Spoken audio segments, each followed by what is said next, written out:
নমস্কাৰ ষ্টাডি মেটেৰিয়েলছৰ নতুন এটা ভিডিঅ'লৈ আপোনালোকক স্বাগতম। ইমান দিনে মই যিমানখিনি পঢ়ালোঁ ইউটিউবত তাৰ লগতে আৰু কেইটামান কুৱেশ্যন এড কৰি পিনি আজি এটা MCQ ভিডিঅ' লৈ আনিছোঁ। থিয়ৰি পঢ়াৰ পিছত মাজে মাজে MCQ ভিডিঅ' প্ৰেক্টিছ কৰি থাকিব লাগে যাতে গোটেইখিনি বস্তু ৰিভাইজ হৈ থাকে। ভিডিঅ'টোত প্ৰায় 32+ MCQ আছে। আপোনালোকে ভিডিঅ'টো শেষলৈকে চাব আৰু আনচাৰ কৰাৰ আগতে আপোনালোকে প্ৰথমে আনচাৰ দিবলৈ চেষ্টা কৰিব। লগতে চেনেলটোলৈ যদি নতুনকৈ আহিছে তেন্তে চেনেলটো ছাবস্ক্ৰাইব কৰি থ'ব আৰু বেল আইকনটো অল কৰি থ'ব। আৰু যদিহে ভিডিঅ'টো ভাল লাগে তেন্তে এটা লাইক কমেণ্ট কৰি দিব আৰু নিজৰ ফ্ৰেণ্ড সাৰ্কলৰ মাজত ভিডিঅ'টো শ্বেয়াৰ কৰি দিব। ঠিক আছে তেন্তে আহক আজি ভিডিঅ'টো আৰম্ভ কৰোঁ।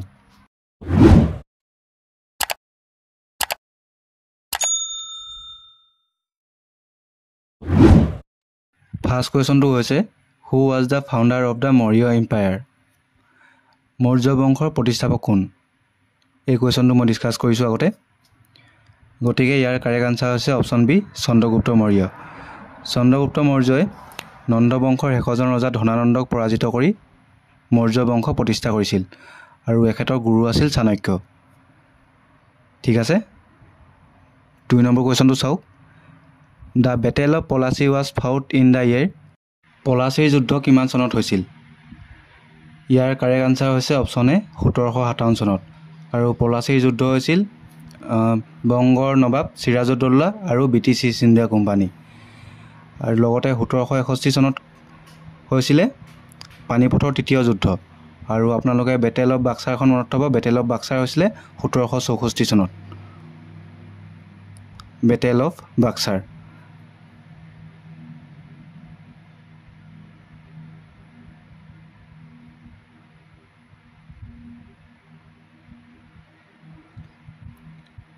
ঠিক আছে, এতিয়া পিছৰ কুৱেশ্যনটো চাওক। Who was the first Indian to join the Indian civil service? ইয়াৰ কাৰেক্ট আনচাৰটো হৈছে অপশ্যন এ সত্যেন্দ্ৰনাথ ঠাকুৰ।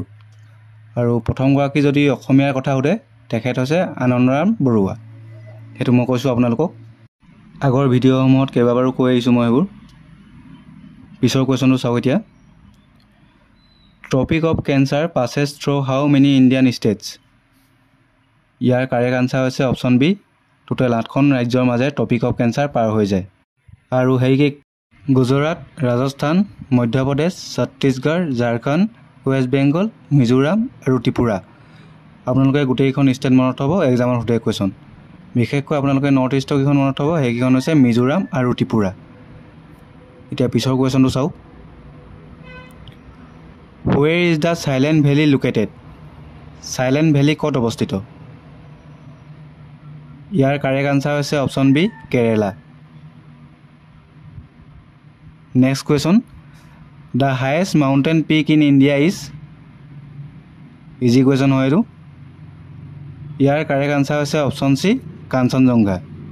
কাঞ্চনজংঘা হৈছে ৱৰ্ল্ডৰ 3rd হায়েষ্ট মাউণ্টেইন পিক আৰু ইয়াৰ লোকেশ্যনটো মনত থ'ব, ইয়াৰ লোকেশ্যনটো হৈছে ছিকিম। যদি ৱৰ্ল্ডৰ হায়েষ্ট মাউণ্টেইন পিক বুলি কয় তেতিয়া তাৰ কাৰেক্ট আনচাৰ হ'ব মাউণ্ট এভাৰেষ্ট। আৰু ইয়াৰ হাইটটো আপোনালোকে মনত থ'ব, হাইটটো হৈছে 8848 মিটাৰ। এতিয়া নেক্সট কুৱেশ্যনটো চাব। The constitution of India was adopted in?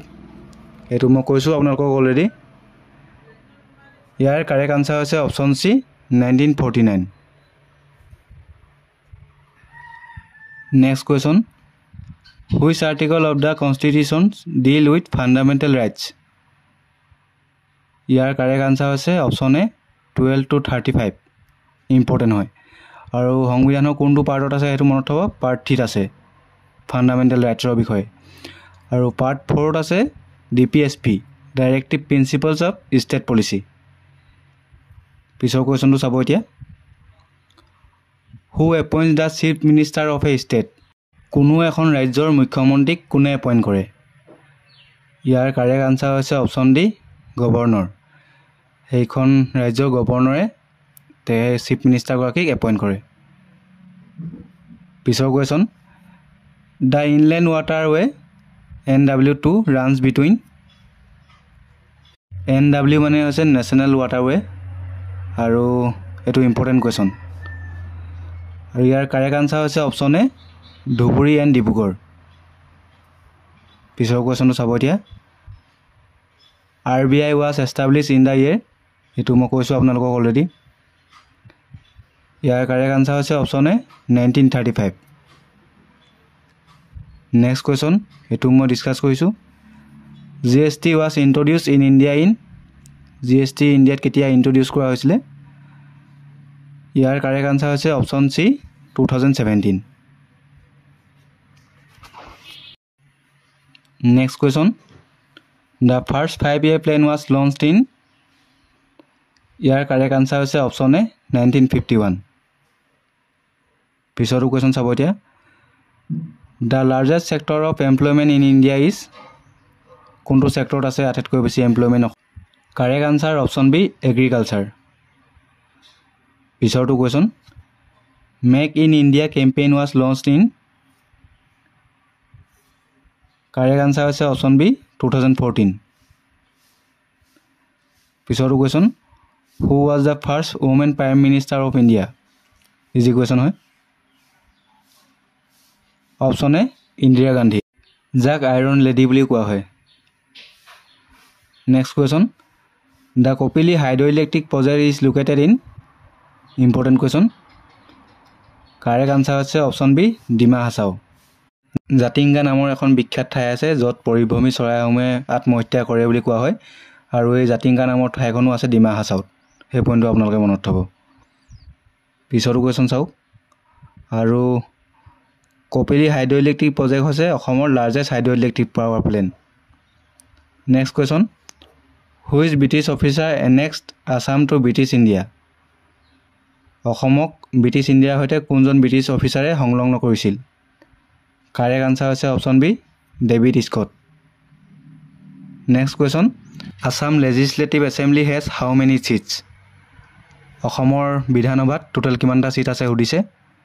Year correct answer হৈছে অপশ্যন বি 126টা। আৰু লোকসভাত অসমৰ আসনৰ সংখ্যা কিমান সেইটো মই কৈছোঁ অলৰেডি আপোনালোকক। লোকসভাত অসমৰ আসনৰ সংখ্যা আছে 14খন, আৰু ৰাজ্যসভাত হৈছে 7খন। Next question, Assam shares international boundary with which country? Important question. Correct answer হৈছে ভূটান এণ্ড বাংলাদেশ। ভূটানৰ আপোনালোকে ৰাজধানীখনৰ নামটো মনত থ'ব। ভূটানৰ ৰাজধানী হৈছে থিম্ফু, আৰু বাংলাদেশৰ ৰাজধানী হৈছে ঢাকা। পিছৰটো question, first Assamese to join ICS? সেইটো মই অলপ আগত ডিছকাছ কৰিলোঁ, Anandaram Barua. Next question, which tea estate produce the world most expensive tea from Assam? Important question. ইয়াৰ কাৰেক্ট আনসাৰ হৈছে option A Manohari tea state.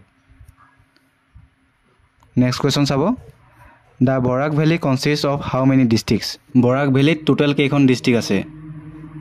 বৰাক ভেলীত টোটেল ডিষ্ট্ৰিক্ট আছে 3খন, আৰু সেইকেইখন হৈছে কাছাৰ, কৰিমগঞ্জ আৰু Hailakandi. Next question, which tribe celebrate Wanchuwa festival? Wanchuwa festival কোনটো ট্ৰাইবে চেলিব্ৰেট কৰে? কাৰেক্ট আনসাৰ হৈছে option A Tiwa tribe. Next question, Assam public service commission, যাক চমুকৈ APSC বুলি কোৱা হয়, কেতিয়া এষ্টাব্লিছ হৈছিলে? ইয়াৰ কাৰেক্ট আনসাৰ হৈছে অপশ্যন বি 1937।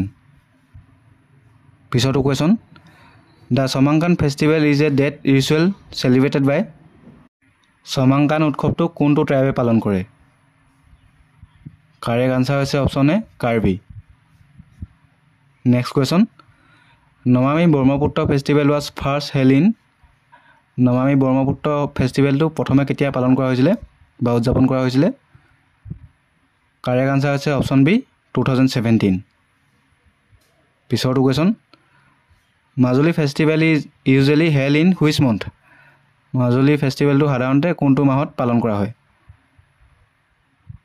কাৰেক্ট আনসাৰ হৈছে option C November. Next question, the Moamoria rebellion occurred during the reign of? Moamoria বিদ্ৰোহ কাৰ শাসনকালত হৈছিলে? কাৰেক্ট আনসাৰ হৈছে অপশ্যন চি লক্ষ্মী সিংহ। পিছৰটো question, the first Assamese film to win a national film award in 1966 was? প্ৰথমখন অসমীয়া ফিল্মৰ নামটো সুধিছে যিখনে 1966ৰ নেশ্যনেল ফিল্ম এৱাৰ্ড পাবলৈ সক্ষম হৈছিলে।